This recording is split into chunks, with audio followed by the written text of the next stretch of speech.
Hello, awesome. It's me. It's your old buddy Steve Simonson, and here we are one more time to talk about the world and the world that we live in. Actually, today we're going to talk a very specific part of the world, about a very specific part of the world, and that part of the world is Vietnam. And we're going to talk a little bit today about why I think Vietnam is important and why I believe that it's underutilized and I think in some ways misunderstood about how it fits into the global supply chain. So here we are, everybody. It's time to talk about Vietnam 2023. Now, first, I want to let you know that if you haven't already left a review or subscribed and shared and done all the things that the good awesomers would do, then now's a good time to do that. And I thank you in advance for doing so.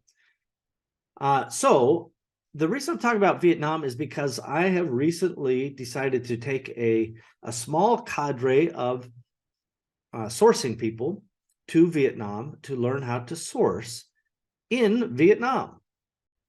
Now, why would Vietnam be the place I take you instead of China? Well, there's one good reason. China remains extraordinarily annoying when it comes to COVID lockdowns.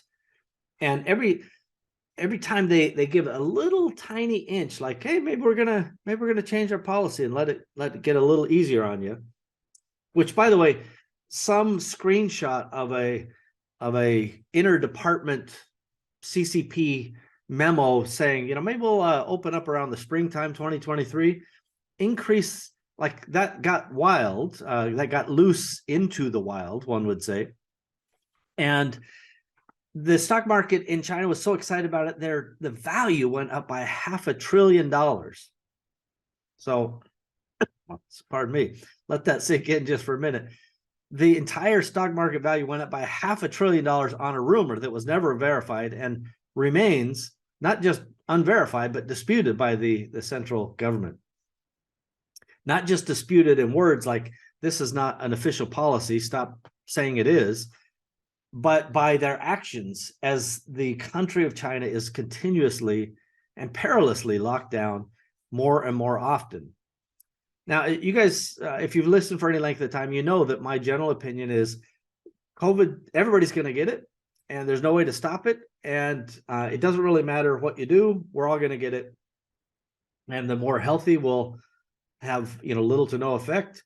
And the very sick will have terrible, if not catastrophic effect. This is the nature of disease at large, and I am not an epidemiologist, so you can ignore my opinions on this.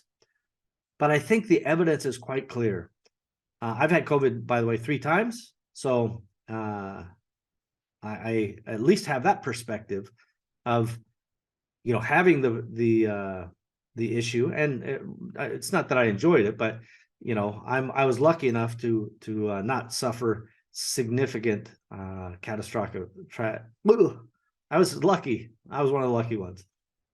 But the truth is, the massive majority of people will come through it.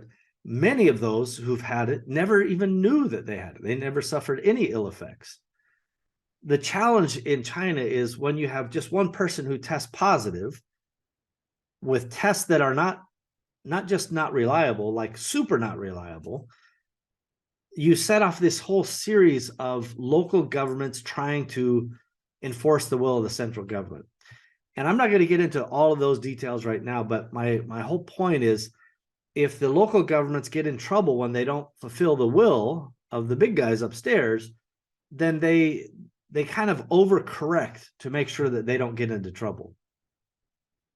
In practical terms, this means that 30% of the Chinese GDP is locked down as we speak right here today. This is going to be released around November, I don't know, end of November, let's say, of 2022. And then, out of the entire economy in China, roughly 30% of it is locked down right now, which is financially terrible, emotionally terrible.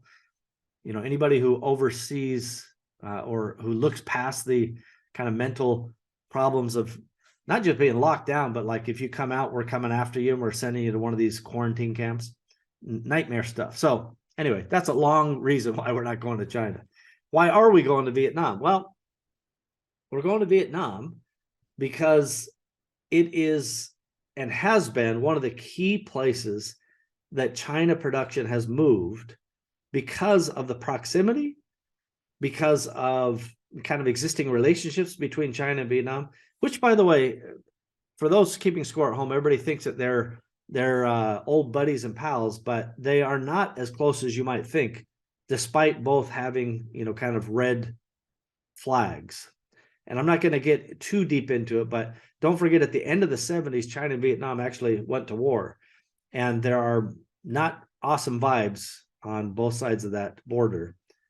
Again, that doesn't mean they can't do business, but it is not like a super chummy relationship. That's the point I'm getting to. So the why of go to Vietnam is really important. We've been buying in Vietnam for some period of time, that period of time being, 4 or 5 years. I was last in Vietnam in 2019, the summer of 2019. I will probably go there, if not before the April trip. It's possible I may dip in there before the April trip, but if not, then it'll be me and you going together for my first time since 2019.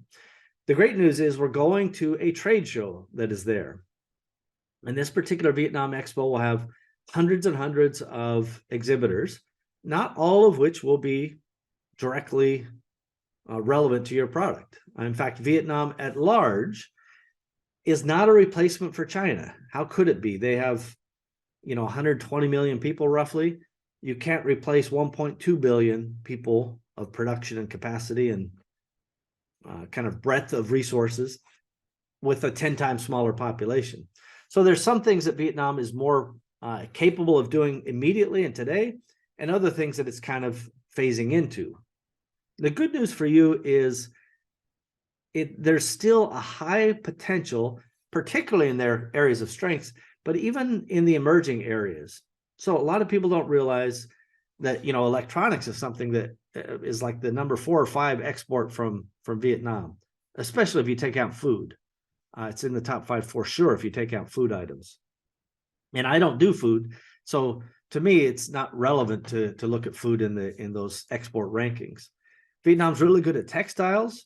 Vietnam's really good at kind of leather and shoes and any kind of offsets that would be, made of those types of products. So when you hear textiles, if you say, well, gosh, I make whatever draperies or pillows or, sheets or pillowcases or, that may be attractive to you, but textiles also means heavy textiles like backpacks or, other complex things, tents, all kinds of things, sleeping bags. There's a whole camping and outdoor kind of genre there. There's many things in shoes. I'm not a shoe guy personally, but they do a ton of shoes. So any of those industries related to those make it, much easier to kind of deal with. So, if somebody makes shoes, they probably know how to deal with leather. And somebody makes shoes, they probably know how to deal with snaps and ties and, the different components that might be in shoes. So maybe they can make a wallet really easy, or maybe they can make these other similar components. And maybe they're already making those. But part of it is that Vietnam is being sought after so much that there's a lot of drain on the labor sector there. In other words, as new money comes in, people trying to replace production in China, the industries that pay the most will attract the most workers. So there's a lot of this push and pull for some of the best workforces. What does that mean to you and me? Ultimately, it means as the dynamic situation unfolds, we will react accordingly.